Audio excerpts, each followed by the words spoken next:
Hello and welcome to our very first presentation of Where Nature Greets Remembrance.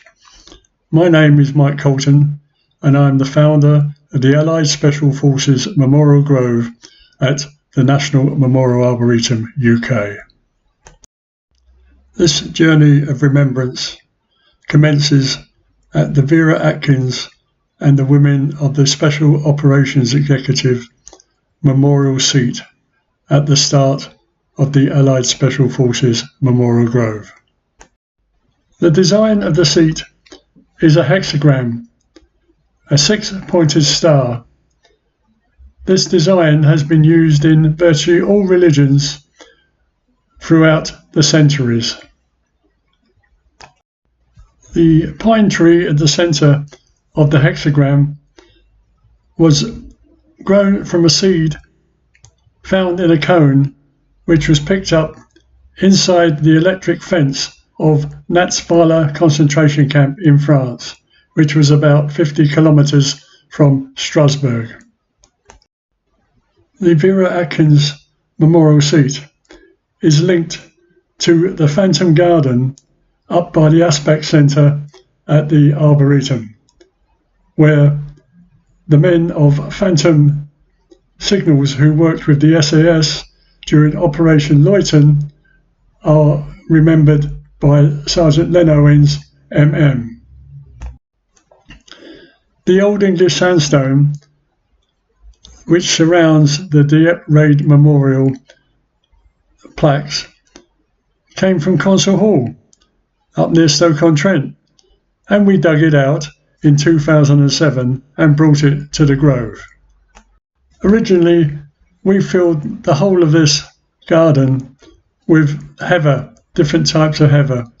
Some have still survived since 2007, and they can still be seen there flowering, mostly in winter, which is very nice. The heather represented the plaid of the Scottish Canadian regiments who took part in this operation, who were killed or captured. In 2025, the poppies represent the sacrifices made and the bravery and courage of all those who took part in the Dieppe raid. Thank you. Continuing our journey of Where Nature Greets Remembrance, we arrived at the Popskis Private Army Memorial, where the laurel, which is variegated, has been planted to represent the North African campaign and the fields of Italy where Popskis Private Army served. At the heart of the grove, visitors will come across the sunroom, an eight-sided building made of French oak, which was established in 2011 and into the winter of 2012 when we put the roof on it. The 6 small bays of gardens around the sunroom have a mass of different flowering plants. Please have a look, it's well worth it. The Falkland Islanders Resistance Memorial has 8 apple and pear trees surrounding it, with memorial plaques to Doreen Bonner, Mary Goodwin and Susan Whitley. If there had been no invasion of the islands in 1982, then these ladies would have lived a fuller life, as would also all the other islanders.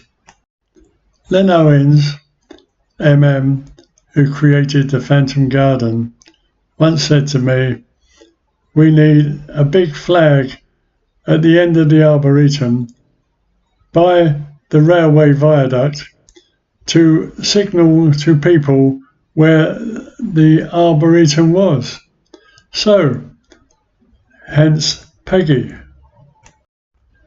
Peggy represents this secret operation carried out in silence, using speed, stealth and achieved complete surprise, and protected the D-Day landing beaches on the 6th of June 1944. This memorial is linked to the Phantom Garden at the NMA and also to the Vera Atkins Memorial Seat at the Allied Special Forces Memorial Grove. In 2 world wars, great suffering was brought on the citizens of Musi in the Vosges Mountains by the German armies.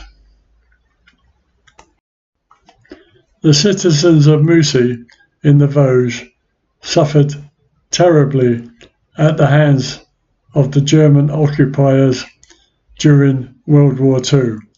They also suffered during World War I.